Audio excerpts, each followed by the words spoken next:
What's going on, everybody? Victor here with a brand new video. And before the video begins, I want to say I'm sorry, guys, because you're going to hear some chirping noises in the back.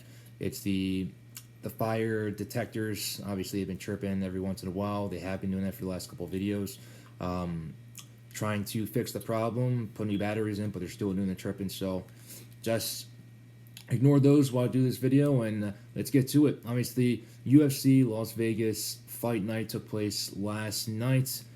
Namajunas versus Hebos, and there was a particular fight that got a lot of attention from the MMA world yesterday. I'm talking about the flyweight fight between Igor Severino versus Andre Lima. Severino being 8-0 and Lima being 7-0. Both these individuals undefeated in their respective careers. Both these individuals being very young as well. Severino being 20, Lima being 25. So obviously they're still young with their MMA records, and they're also still very young in age as well. So there was a lot to expect when it came to the fight, and also some mistakes as well that were made plenty of times. Obviously, when the bell rang and there was a lot of action throughout the whole entire fight, it was shaping up to be a fight of the year candidate and definitely a fight of the night as well, with a lot of the energy output being poured on to one another. And both these guys weren't trying to feel each other out whatsoever at all. As soon as the bell rang,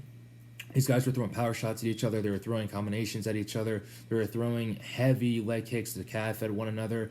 And Severino took Lima to the ground as fast as possible. I guess less than a minute into the fight and tried to get in the rear naked choke to finish the fight. But Lima was able to get back on his feet and was able to get in the clinch as well. But there's one thing about Lima in this fight is that he was getting pretty sloppy and he was grabbing the fence a good amount of time. There were 3 different occasions where he grabbed the fence. One time was on the feet, one time was in the clinch, another time when he was on the ground trying to get back up. He was trying to grab the cage and try to bring himself back up. The referee at the time, being Chris Taioni, basically gave him verbal warnings when he should have given him a hard warning and eventually taken a point away. If you grab the cage, it doesn't matter from what position, 3 times or more, you should get a point deduction, and that wasn't the case last night. Even when Lima had Severino on the ground, he was hitting him in the head as well several times, and that barely got any warnings whatsoever. So you see how these guys are young. They're going into the UFC, making their debuts. They want to make an impact. Both these individuals, both these young fighters are going absolutely at it. They're hitting each other with everything that they have, trying to get the finish. They're taking it to each other on the feet. They're taking each other on the ground.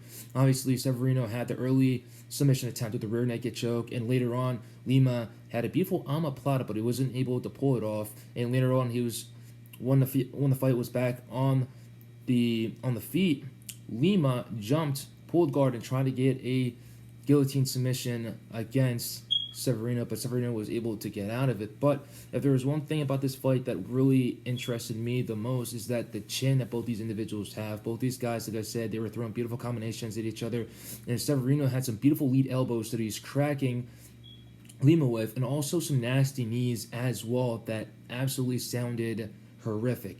The connection between the knee and the skull of Lima is that it sounded like a baseball bat, and Lima was still able to go forward. He was still able to move forward and just throw some combinations, throw some nice shots. But Lima was taking a good amount of damage during the fight.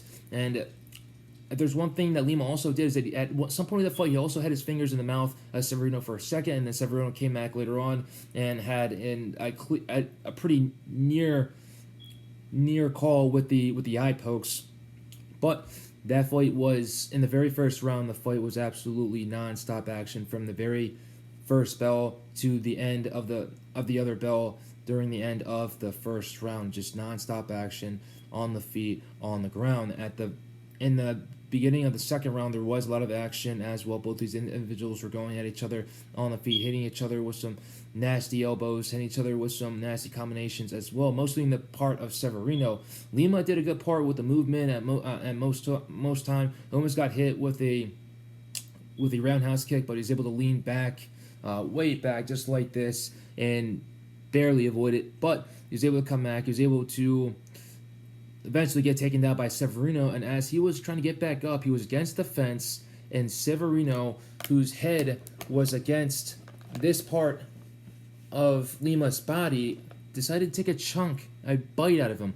And as we all know, all fighters have a mouth guard. In England, they call it a gum shield. But every fighter has a mouth guard. That's one of the things you're supposed to have before you start the fight. Is one of the things that the Cubmen check you for before you get inside the octagon, the fight. And Severino decided to take a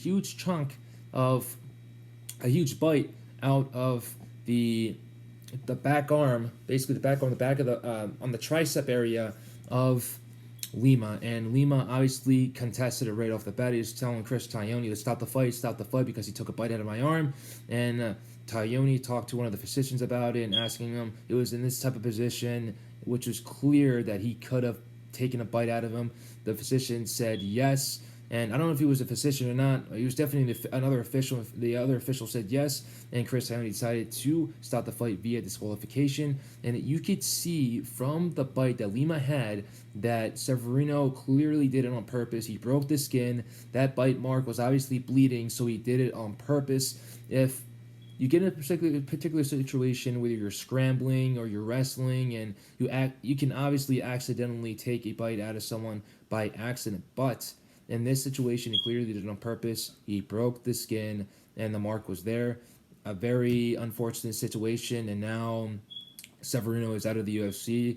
The boss man, Dana White, decided to kick him out of it because he clearly did it on purpose, and that's just not the fighters that the UFC are trying to sign at the end of the day. So it's a very unfortunate circumstance that a fight like this, which was shaping up to be a Fight of the Year candidate in the flyweight division, because a flyweight division that needed a lot of new blood injected. So it's a shame to see that, because you have a lot of good fighters in the flyweight division, but a lot of them look like they might be on their way out. I'm talking about Moreno, who's on his way out. Figueiredo is basically out of there.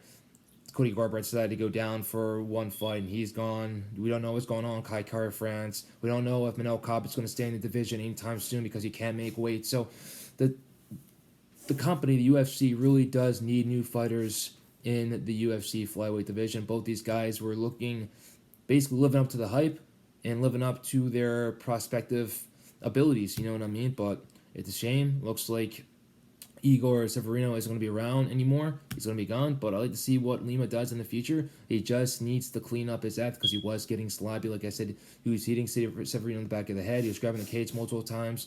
He had his fingers even in Severino's mouth for a minute, but it is what it is. What do you guys think about this disqualification? I think it was a clear disqualification. It was a good call because obviously Severino did do it on purpose, and as a result of doing something like that on purpose, you're not going to be in the organization any longer. I remember when Paul Daly hit Josh Koscheck right after the bell, literally after the bell, seconds after, maybe 10 seconds after, he clearly hit him, knocked him down. Dana White kicked him out of the organization for life, and it looks like Severino is gone for life as well. I appreciate you guys for watching this video. Stay safe, guys. Stay blessed. And let me know in the comment section what you guys think about this disqualification. Was it just?